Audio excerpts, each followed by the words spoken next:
I received a very interesting email from one John Sweeney a couple of days ago, who is a big, was it BBC presenter for Panorama.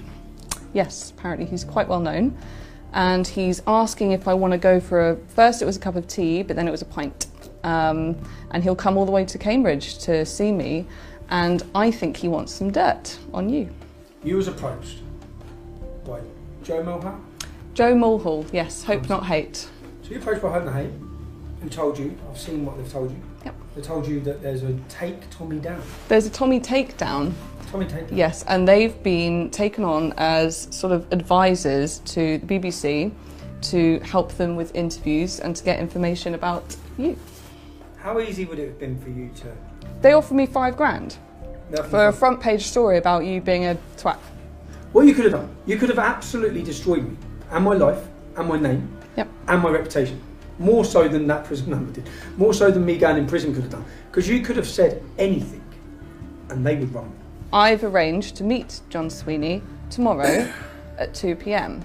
And by the sounds of it, what these people do is they try and be your friend when you're vulnerable, and they ply you with drink, and they try to get you to say something that you wouldn't normally say. I want to show what Lucy could have done. Well, none of it will be factual, but what Lucy could have done.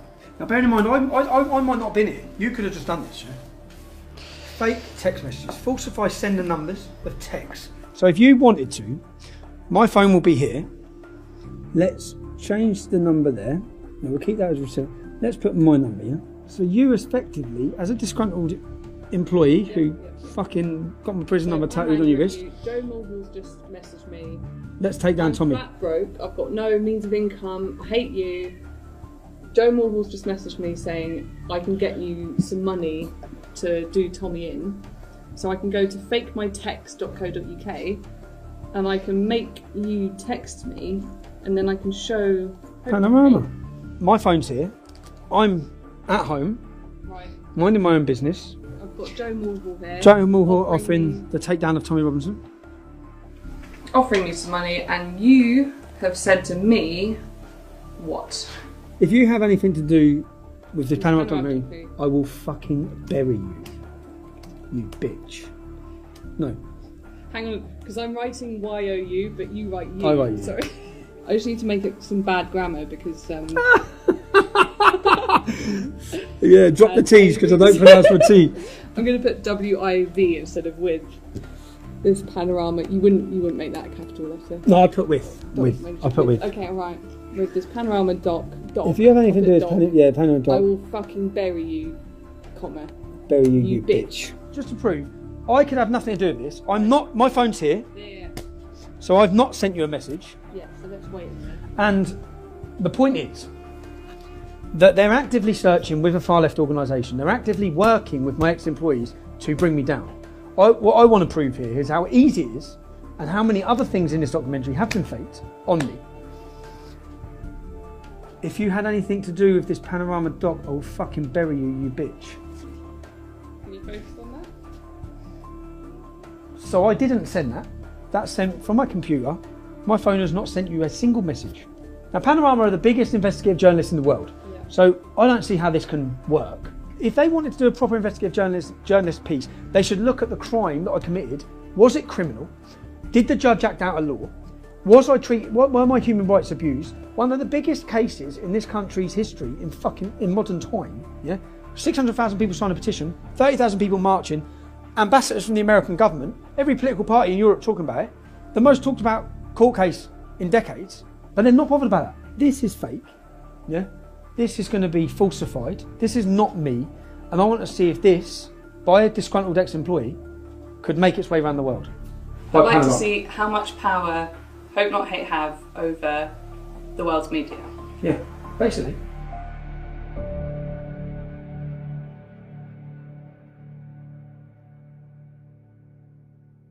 This is the little minute, this will replace your button.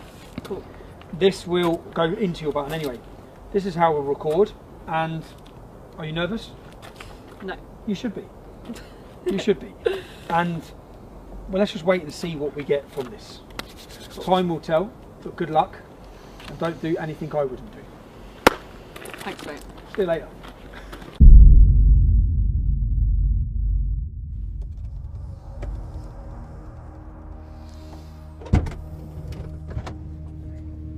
Success? Mission accomplished. Mission accomplished. Let's see. Crazy? Not crazy? Good? Not good? Lots of alcohol was consumed tonight for the greater good. I can smell it. You'll see. You took it for the team.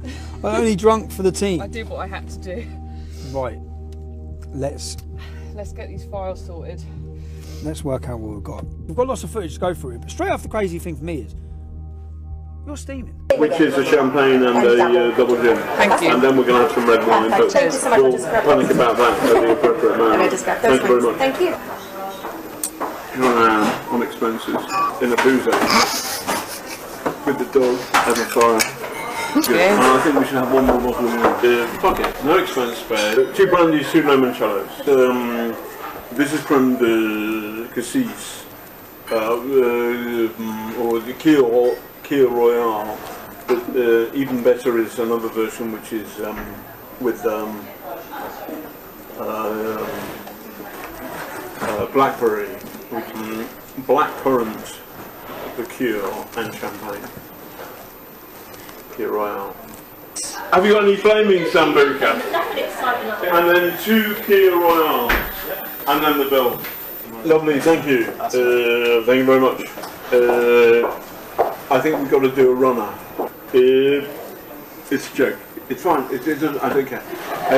Not only, I really don't care. Good. Service included. So make it 220. Thank you very much. Was this on BBC Expenses? How much alcohol's been consumed? I've heard him mention 3 bottles of wine, champagne, flaming Sambuca, all in 5 minutes. And you can hardly sit up. So, for me, that's an expensive scandal that the licence fee payer is paying for. Should we be paying for you to get pissed? Yeah. Of course you think we should. Me getting drunk is me being more lucid, and then I'll tell him stuff. So he's wanting to get you drunk. He's using the expense money to get you drunk in order to get information. Get me drunk, be nice to me, be my friend, and then I'll loosen up and be like, oh, I've got this recording, or I can tell you this, or whatever. You may not like what I'm about to say, but one of my political heroes is the former head of the IRA, who turns the IRA, not... Who? Nick Lowles? No, not the guy got on well with the Queen. So there are 2 of them. I should know that, but Danny McGuinness, I think his name is, and he got on anyway. He was the chief of staff of the IRA. People say. Hey man, I've heard the Irish have been genocided. And last time I was there, they're okay. Martin McGuinness. His political hero is Martin McGuinness. Martin McGuinness, leader of the IRA. He's responsible for murder, bombs. It's a strange person to have as your political hero. From, I don't know, from someone who's trying to paint me as extreme anyway.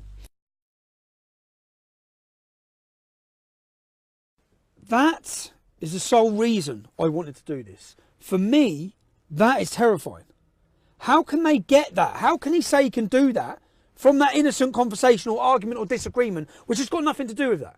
So that is the sole reason I wanted that footage, to see exactly what are, and that's terrifying for me to think, what the hell are they about to portray to this country about me? What the hell are they going to say? That's not the first time that's happened. In what sense? Because I told you about, I was offered $5,000 to do like a story on you, like a front page newspaper story. By Hope Not Hate, you're talking about in the kitchen. By Hope Not Hate. But I was also... By Hope Not Hate, who are working with these lot. Yeah, but I was also approached by a really mainstream newspaper, basically, to kind of make it out that you were like sexual allegations against me or something.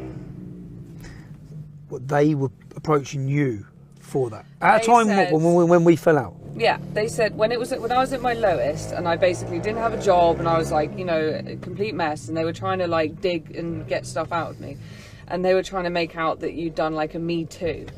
They were trying to make out that you basically like abused me, and then they wanted to put in, they kind of ran with and went back to their editor, and then I called up and said, I really don't want this isn't true, you know, you've kind of twisted it to fit your own narrative here. And he said, well, I'm sorry, it's too late, I've already sent it to the editors and they want to run the story, this journalist. So I then had to call up, like, you know, this national journalist kind of like lawyery thing where you can call up and complain, and I had to put in writing saying, please do not put this out. If you put this out, I'm going to have to, like, you know, go against you legally or something. So I had to fight to get this story out of the paper. From a mainstream journalist, from a top tabloid, Big. in order to portray me as an abuse, essentially, me as a victim, yeah, but it wasn't true. with no truth in it all. No. And that for my life, do you know what, the whole purpose in me wanting this, the whole reason why I've wanted to do this, is because I've been absolutely terrified of what they're doing. And that one little recording there, proves that they will change what I'm doing and saying. This is massive. This is Britain's leading investigative journalist documentary by the BBC that we pay for. Creating, editing news in order to destroy my life. Now, John Sweeney's been contacting me for weeks now for a gotcha moment where he can interview me and throw all these accusations from God knows who at me. Well, that gotcha moment is now in my hands, because I'm now going to sit down and I'm going to put these to John Sweeney to see how he justifies any of this. So for 2 weeks now I've been emailing John Sweeney. They've been trying to get me to sit down for an interview. I emailed him yesterday and said the only day I can do is today, and I won't come to London, it has to be in my venue. I've organised this venue. I've told them that I'm having a free speech event later in the evening. So we've prepared this projector with all of our undercover footage to try and find out and ask John, what exactly were you planning? What exactly are you doing? So rather than them grilling me, which is how they're expecting it to be with his executive producers, when they sit down, we will play through each clip. I'm going to go to my children's assembly now. When I come back, it's action. I'm nervous about it. See what happens. You alright? Very well. Just take this off.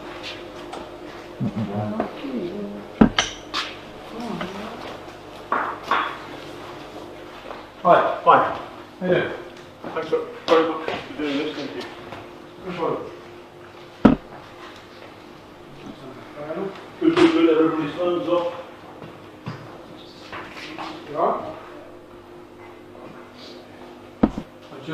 Before we do start, I just wanted, because I am paranoid of fair and balanced reporting, I just wanted to clear a couple of things up with you while we're here.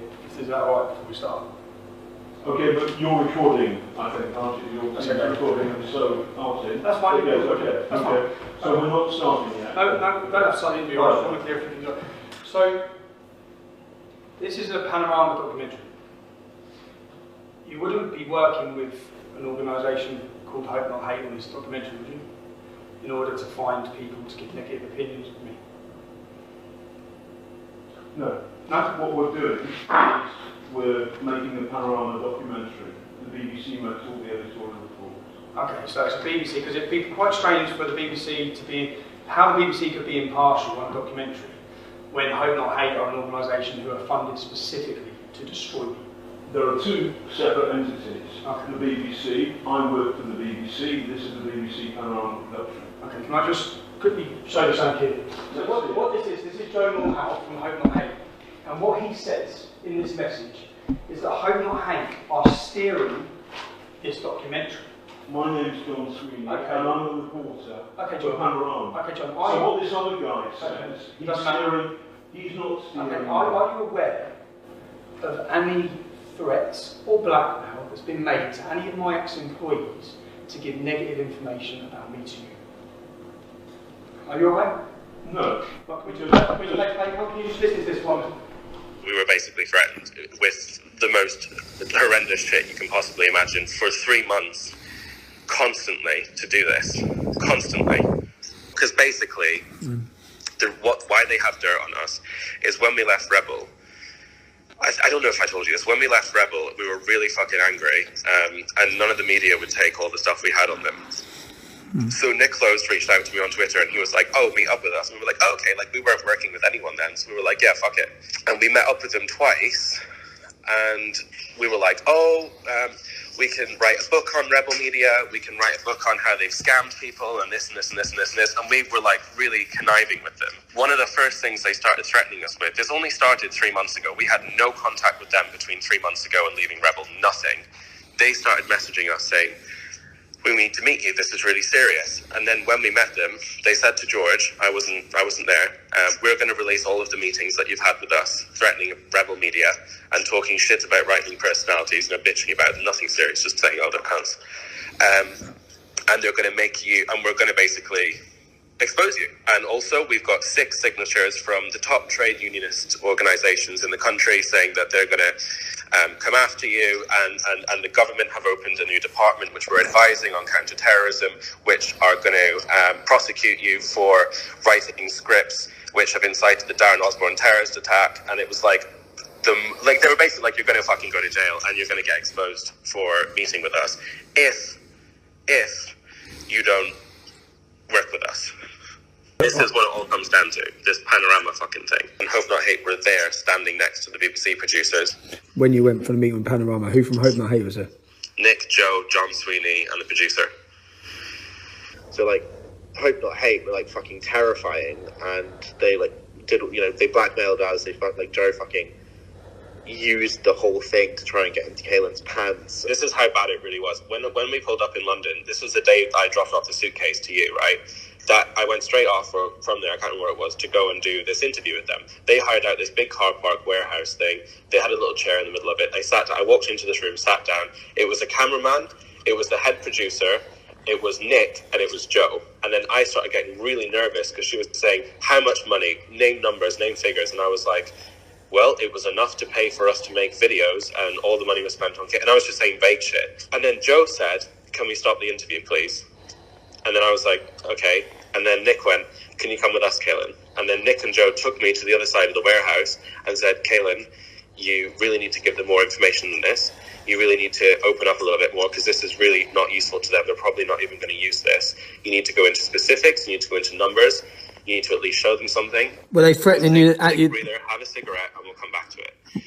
Were they threatening you then? Okay. I had a cigarette and I went back and I sat down and I still couldn't really do it. And it was really bad. Like I was like shaking the whole time. And that's when we told Panorama that we didn't feel that it was safe, that it was not okay, and that we were basically threatened. Bit of a strange one here, yeah? It's been a minute. I know, sorry man, I know it's 4 o'clock in the morning here, but I've just got off the phone to Caelan for an hour, yeah? How much have they told you about Hope Not Hate? Not much, why? You're aware they've been meeting with them regularly? I've met Joe too before. Yeah, I know that Caelan and George have met with them before. Continually met with them? When you was doing your Borderless documentary, Hope Not Hate flew out to Italy to meet them? I don't know what they were talking about, but for the most part, I think they're just afraid of them. From what I've been told, it's like they're like, oh, they're kind of blackmailing us, like hang out with us, or else we're going to get you guys arrested or whatever. So they just met with them. So hold on a second. I work for Panorama. Were Hope Not Hate present in that interview?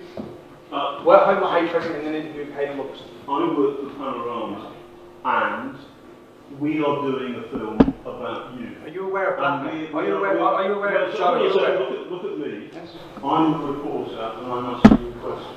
Okay. Right. I get the point. Are you aware? Let me ask you one question. Okay. Then we can start. Are you aware of indecent images sent by someone from Hope Not Hate to Caelan Robertson? I'm aware of the allegation. You are aware. I'm aware of an allegation, and I do not think it credible or serious. If I'm wrong, you can put that information out there. If somebody has been blackmailed, threatened, intimidated by an organisation that is steering your documentary. Okay, can we hear the next one? Play the next bit.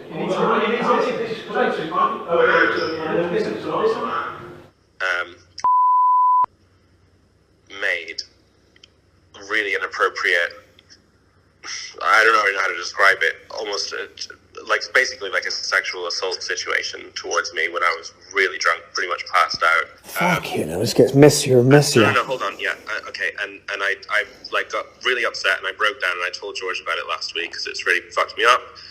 And George messaged Nick, and apparently nearly got suspended. And it's fucking it's a really big mess. I'll come to Milan to see you. Who'd he come with? Nick. He come with Nick, so Nick was with him. Yeah. And what did he do when he was drunk? Nick wasn't there at that moment. Nick had gone home. So we were filming with Lauren, and then they said you've got to meet us. So we flew to Spain via Milan. Met them in Milan. Literally just had a coffee with them where they basically just carried on threatening us. And said you've got to do Sky or one mainstream media thing, and then I went back to London to drop something off and to go then to Spain. So Kaylin was left in Milan for one night. Nick left that night as well, I think. Yeah, and then this is when this thing happened. Kaylin said that he was basically really wasted. That he thinks let himself into Kaylin's room. And basically, Kaylin kind of woke up and was half naked, trying to do stuff with him. And then Kaylin said no, and was like, "Oh, you don't have to tell anyone." Blah blah blah blah. Kaylin's really fucked up about it. So this was 3 months ago, or 2 months ago, and Kaylin only told me about it last week. So I messaged Nick saying we need to talk. What the fuck is going on? And then Nick said that he's doing an investigation into it. George also messaged Panorama saying, "Guys, hope not hate raped Kaylin." Hello? Hi Joe, it's Tommy Robinson. Oh, hi there, how's it going? Yeah, not bad. Obviously you're aware I have a documentary coming out on Saturday. I'd just like to ask you a couple of questions quickly about your involvement.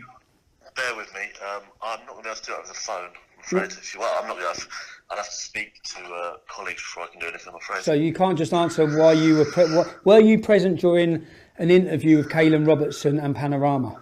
I'm not going to be able to talk about anything on the phone. Why not?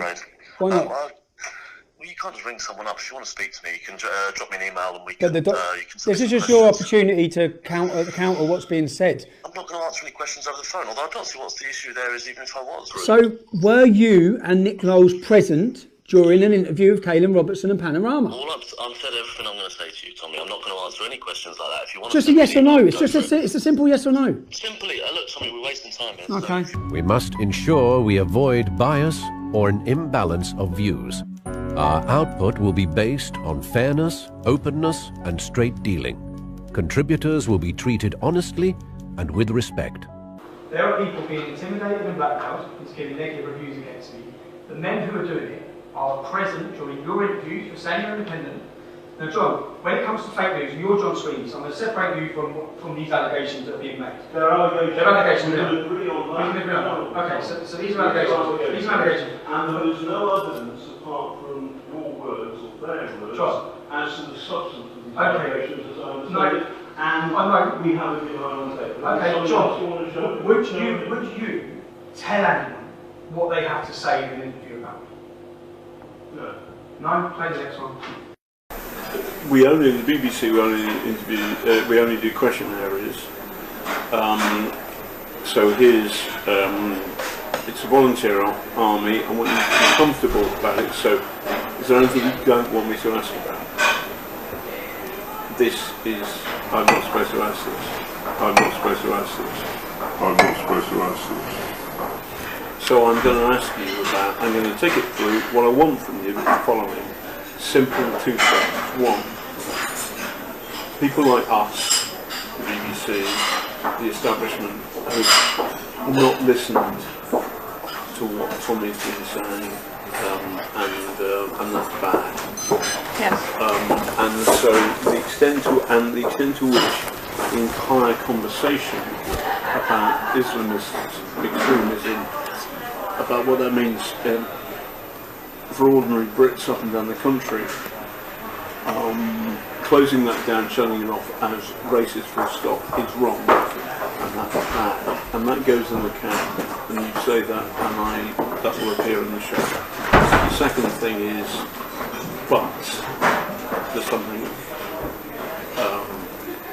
my own personal experience, it was difficult, because I was a good trooper, and then suddenly I was friends with the dogs. But as a human being, he's funny and charismatic, and can be great company, and he's not your he's not a Nazi. Number three, partly because of the pressure, partly because of the chaos, you fall out. It's horrible because he turns on the mod. And those three elements are fair and good, and those three elements will appear in the show, I promise you. He has... Deal. We'll have a proper ding dong. Okay. Because there's a lot of people that... And the good stuff, your stuff, goes in. So there you are. So I don't have to put on the record, John. I don't have a problem with that. Because I'm not, no. I'm saying I'm putting, after a long conversation, I've got the whole conversation, which you haven't done. I've got you 6 times telling that individual what they must say. Now let's go to the next one. Gilligan wanted to make it sexualised, and he wanted it to make it out like you basically like Harry Weinsteined me. Oh my God, man. Because you're like a position of power. And you're a vulnerable and like woman. all this shit. And I was like, yeah, So when I'm being told, this isn't about you, John, but when I'm being told that journalists are approaching people... Oh, sorry, I don't understand the context. I'll tell you the context. Okay. This specifically is not about you. Oh, they do. When I felt sick, because I found out that journalists were offering money to try and get a young girl to do a Harvey Weinstein story against me. Now, your Panorama, you're John Sweeney. So let me play the next clip to you. I call him like a silly little man and stuff. I'm just shouting at him. Yeah, but oh, we love that. It was quite bad. Could we have that? I'll drop you in it. I'll have the thing. It will drop me in it. Everything will drop me in it. Not necessarily. It was really bad. We had this great big argument in Woburn High Street. Yeah, maybe. I suppose that I did give to the lawyers, and they said, well, actually, this for the case doesn't really work because you're just having a dispute. Doesn't really whatever. But I thought I'd record it just in case. Maybe I'll do that. That's It's only audio. It's only audio. That's fine. How angry does it get? He gets really angry and then he runs away and gets in the car and drives off. And I shout after the car. It's really bad. We can clip that bit. My view about that is that I think doing a kind of gender, a kind of sexual thing against Tom Robinson is... The person I was looking to there was worried about whether she would be identified. Now clearly that tape is now in your hands, so it would seem that she's working... John, you said she was clip footage to make... No, I didn't say Do you have any idea what implications? You tried to turn a normal argument into a sexual matter. No. Yes, you did. Yes, you did. You want to take you in it. Do you understand the implications? I've got 3 young children. Do you think before you destroy a man's life? Because this is what you were planning on doing. No, I've got the evidence. You misunderstand me. I misunderstand. So what I was trying to do was to say to that source that if necessary we would change her gender to turn her, for example, into a man. I've done that on regular occasions where I have covered difficult... So you're not realising I've got all of this text? You're hanging yourself. You're hanging yourself. So John says I'm misrepresenting him, and in fact he was telling her he could change her gender so she could not be identified. Let's just hear that clip again. I think doing a kind of gender, a kind of sexual thing against Tommy Robinson is. We can do a kind of gender, a sexual thing against Tommy Robinson. Nice try, John. We should not present invented material as facts or knowingly do anything to mislead our audiences. I've done 10 years worth of demonstrations. I've had cameras on me absolutely everywhere. And what they've been trying to expose and find is possibly that I'm a racist or I'm a homophobe or something like that. Yeah? I had you undercover for one boozy lunch, and you were repeatedly racist. To do a cab too. I pre-booked because the dog makes it more difficult. All right. You know why, don't you? Wine. Because. Oh, why? Yeah, there's loads of Asian cab drivers don't like taking dogs. How dare you? How dare you? Where's my phone? Say that on camera, right? No. Racist. It's true. It's true. So this is the first one. So then you are generalising. Then you are generalising to this.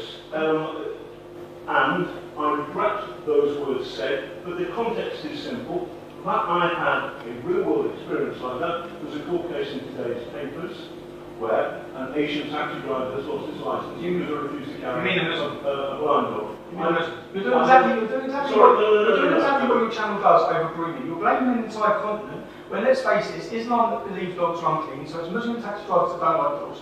But you have stereotyped the entire continent. Then that wasn't enough for you, John. You wanted to then have a go at the Greeks.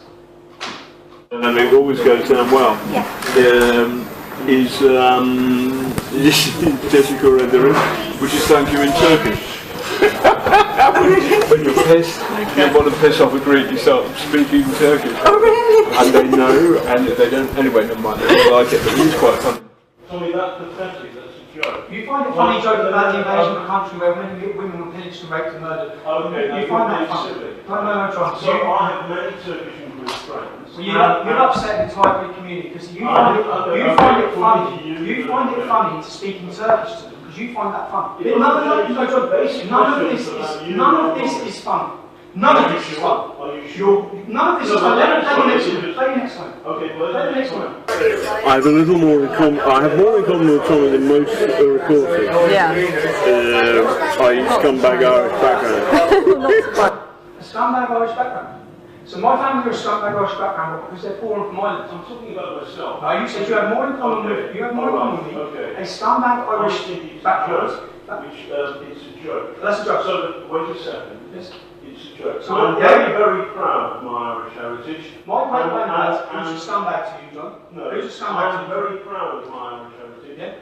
If you get somebody like me talking to a source, and actually that source is in fact a mole working for Tommy Robinson, then in the context of a 2-3 hour conversation, there will be moments where jokes happen. Oh, jokes. I'm very proud of my But the people who've been beaten up by Antifa, or rather Antifa have attacked Tommy and you've been in there. Those people are brainwashed. And they're lefty people.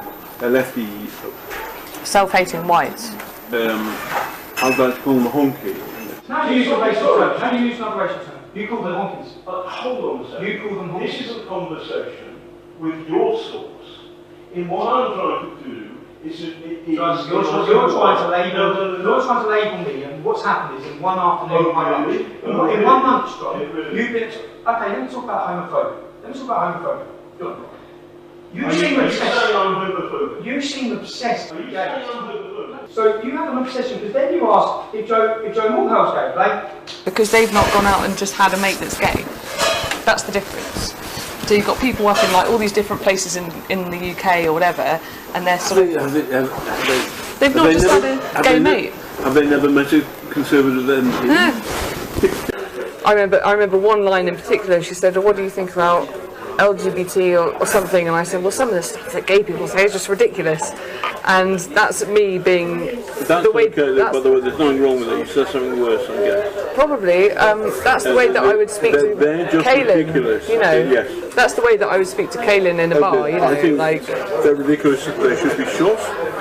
Well, yeah, exactly. No, obviously. No, I know. But did you say it? No. Good. That's the thing, because unbeknownst I would to... say that, by the way. I would. And they should be shot. What are we talking about? Oh yeah, Joe's dick pics. Is he gay?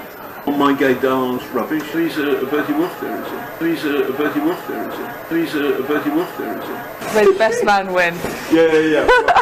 That's a bit weird. Dzień dobry. I'm not like Joe. He's a woofer. Woofer, Cockney rhyming slang for woofter.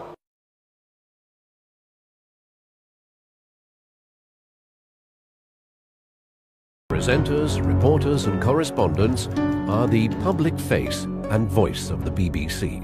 Woofter is when you ask your anger or disdain. That is the most derogatory term you could have used possible for a homosexual person. Oh, come on. John, my oldest friend at university is gay. I'm not is it okay to use the Is it okay to use the terminology woofter? Is that okay? It's not great. Is it okay, John? No, it's not. It's one of the most derogatory terms you could use. It's not derogatory, but the idea that I'm homophobic is not true. Let's get down to the reason. Let's get down to the reason that you and all of the media, you're trying to destroy me with a fabricated... We're trying to give you... You're blackmailing people. Okay. You're lying. Listen, John. You're alleged to blackmail people who are in your meetings, in your interviews, whilst young men are being And you are the man who's making the allegations. All in order. No, I'm not. You've just heard the people making the allegations. I'm not the man making the allegation. You've heard those are witness statements to my solicitor. Now let me go to the next one. Let me go to the reason why. I have to ask you a question. You can ask me a question, mate. Because it must be on the end of a deception. Let me go to the next I one. want to know about it. Okay, let me go to the next one. Okay. This is the reason. So now everyone understands the reason why the elite, the classes elite. Don't call me elite. Am I a cannibal? Let me play the next one. I've met Danny. Danny was, I was working on some film on Newsnight, and Danny was in the green room. It was unusual to meet a white working class male in the Newsnight green room, and I was in the same way. Who's normally in there? Sorry? Who's normally in there? It was so unusual that me and my mates, we went down there to have a drink with him in the way that you would do with somebody from the, a cannibal from the Amazonian, from Amazonia, or maybe a creature from outside. So working class white male is a cannibal from the Amazon. No, that's what you said, so you're on camera. Okay, so wait a second. You are a classist elitist. The way you view working class people is a disgrace. The reason we have the problem we have is because a journalist like yourself, from the background you're from, sneering down upon our community. Sneering down, thinking you're better than us, and let me just... My understanding of the Labour Party today is they're almost like blooming, I don't know, activists. Well, they're social. The point is, you hear much more accents like yours and mine, rather than fuck off, rather than Tommy's. So the Labour Party, they will have accents like yours or hers, middle class, rather than fuck off. You believe the working class vocabulary is simply fuck off. That is your class. What I'm doing here, John, is I'm exposing you, I'm exposing Panorama, and right now, John, because right now... So this text was sent to us, yes, and this is the text from that source who's on that video. Okay. And the text is, from you, if you had anything to do with this Panorama doc, I will fucking bury you, you bitch. Did you send that text? Point proven.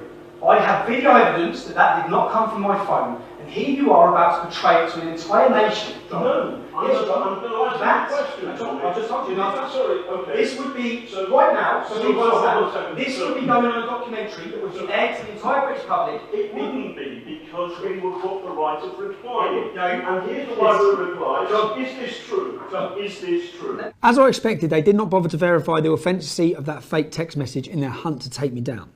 John says he would give me the right to reply, to which I would say it's fake. But the fake allegation that I threatened to murder my ex-female employee would effectively be aired to millions of people across the world. And I'm certain every national newspaper would run with the headline, Tommy Robinson threatens to kill female employee. I wanted to prove, and I've just proved, how easy it is for fake news to be created and for people to be targeted and their lives destroyed. You have been harmed. And John, this is a piece of deception. My solicitor is currying a court injunction against you. Okay. Oh, fantastic. Against you. So is this a lie? This is fake news exposed. Very good. Okay. Is this a lie, Tommy? John, I suggest you get home. Yes. Is this a lie? I never sent that message from this phone. This is my phone. Oh, you didn't send it from that phone? It wasn't sent from the phone. I didn't send it. Hold on. It wasn't sent from the phone. I didn't send it. Is this a lie? You'll be able to catch it all in my documentary. Is this a lie? You'll be able to catch it all in my documentary. No, we haven't finished our documentary. No, we have finished. In fact, John, you've finished your career. You've finished your career. You think so? I know something. I know something. Homophobia, racism. I'm not a homophobe. You are. And I'm not a racist. You are.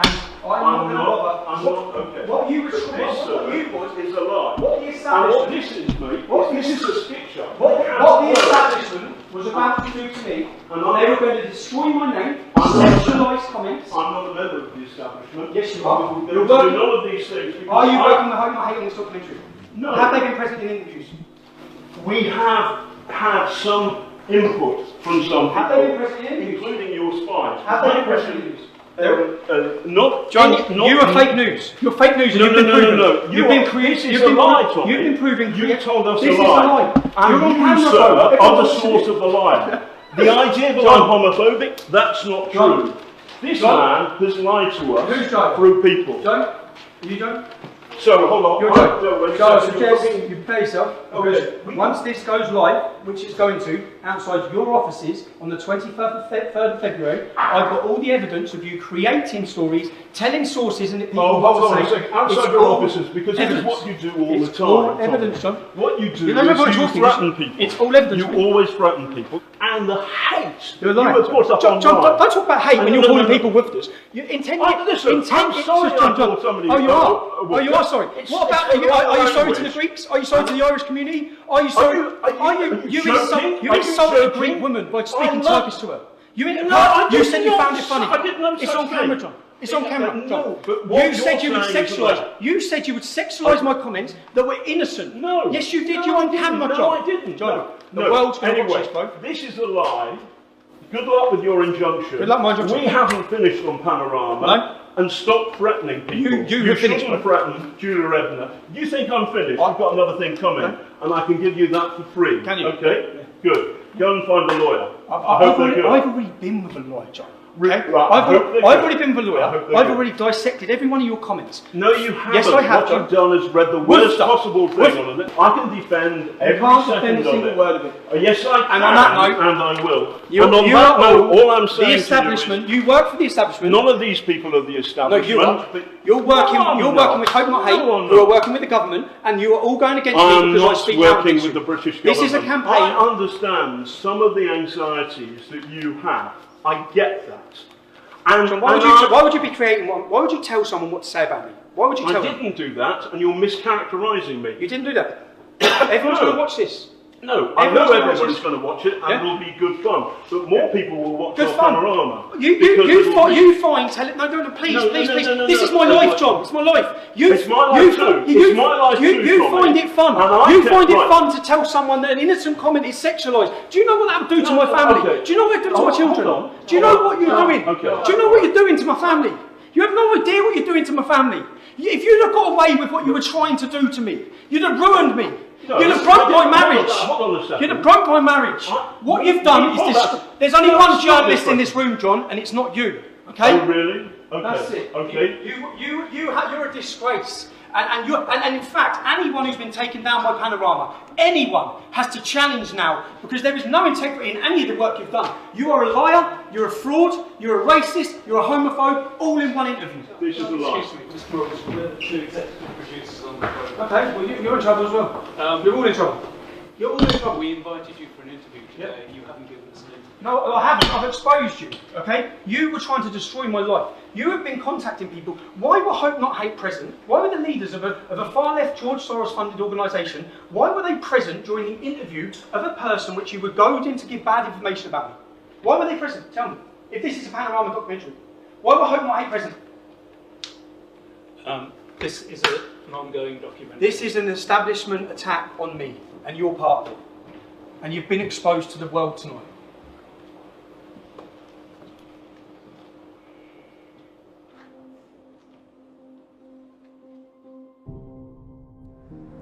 So let's summarise what you've seen. You've seen the BBC, who pride themselves on being impartial and reporting the truth. You've witnessed the main man from Panorama telling someone what to say, brokering a deal on what they have to say about me. Now, if he's broken a deal with her, who else has he broken a deal with? Who else is being told what to say? They're scripting the documentary. They're also creating and inventing news. Sexual thing against Tommy Robinson. What else? When we've got two other people saying they're being blackmailed in order to give negative reviews of me. Who else would have participated in this documentary? What else was going to be said? What other lies and manufactured evidence would there have been on this documentary? You've seen the contempt they have for the working class. The contempt they have for you, the licence fee payer. You pay your licence fee, and if you don't, you're taken to court. Just so the elitist, fake news journalists can travel this country drinking champagne on your expense. Now, if there's one thing that symbolises the BBC, we all know about the fake news. I've just proved to you that they create the fake news, that it's not impartial, that they work with far-left extremist organisations. That's been proven. If there's one thing that symbolises them, the BBC covered for Jimmy Savile. They covered for Stuart Hall. Up to 100 children were raped and abused, many of them on the property of this organisation. Let me show you this statue that is at the entrance to the BBC. That statue was sculptured by a man called Eric Gill. Eric Gill was a paedophile. He raped his own daughters. He had sex with animals. He had an incestuous relationship with his sister. When the Catholic Church became aware of this man's crimes, they removed and covered all sculptures made by him. The BBC refused to. They were asked to, but they refused to. If you have disgust now, and you're fed up with paying for this, or for the propaganda they use against you, for the negative portrayal of Brexit, if you're fed up with all of these things, what can you do? I'll show you what I'm going to do, and I hope you follow my lead. You can legally not have a TV licence in the UK. You do not have to have one, okay? None of us asked for the BBC to come into our homes and display their programmes on our TVs. If you're fed up of paying for their propaganda when you don't even watch their shows, you can follow the steps I'm about to take you through now to end that. There's a few things you need to know once you've filled out these forms. It's a myth that the BBC can sit outside your house and detect that you're watching TV. That is a myth, it's not true. If the BBC TV inspector knocks at your door, you can. Be polite, you should be polite. But you can open your door, say I don't need a TV licence, I haven't got one, goodbye, I don't watch live TV. That's it. They have no rights to come into your home. It's obvious that if a TV licence inspector walked past your front window and you had your curtains open and you were watching Panorama on BBC, which I don't think you will be, if you're watching BBC, they will fine you. But you do not have to have a TV licence. And I'm going to take you through the steps. I'm going to ask, please follow these steps now. Follow exactly what I'm about to do. Go to www.tvlicensing.co.uk. You'll find a link, declare no licence needed. Upon clicking this, you'll be brought to another page where they try to convince you you need a licence, even though you legally don't. Ignore that and click the button that says, tell us you don't need a licence. Step 1, select the type of property you live at. Complete name, email and phone number. Step 2, enter your property address. Step 3, tick the 3 boxes for the declaration. You will then be asked what date you want to start watching live TV again. Tick the button to the right where it declares I have no plans to do this. Then click the reason for not needing a TV licence. I'm sorry, but John Sweeney is not an option. Step 4, review and confirm click submit. You are now license free. Congratulations, you've just saved yourself £155 a year. You can now afford to go to the pub and celebrate. I know. How about champagne and double gin? Then some red wine, 2 brandies, 2 limoncellos, creme de cassis, Kia Royale, blackcurrant liquor and champagne, flaming Zambuca, and 2 Kia Royales. Enjoy.